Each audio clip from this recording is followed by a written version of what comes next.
We're gonna talk about a super simple construct, ir más a place or a location. So when you're talking about going somewhere, in Spanish you use a construct which is ir plus a plus place. And so ir is the verb to go, and here we have the conjugation of the verb ir. So we have yo voy, tú vas, él va, nosotros o nosotras, nosotres vamos, vosotros vais, ellos van.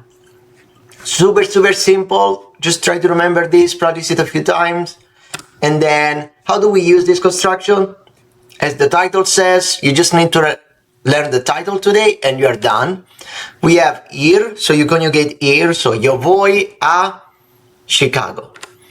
Yo voy a la biblioteca. Ella va a su casa. She's going to her house.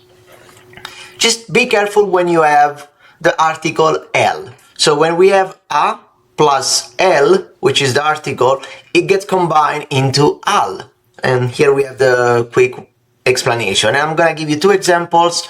Nosotros vamos al supermercado. If you think about this, it's nosotros vamos a plus el supermercado. And so because it doesn't sound right, we put it together. Ellas van al restaurante.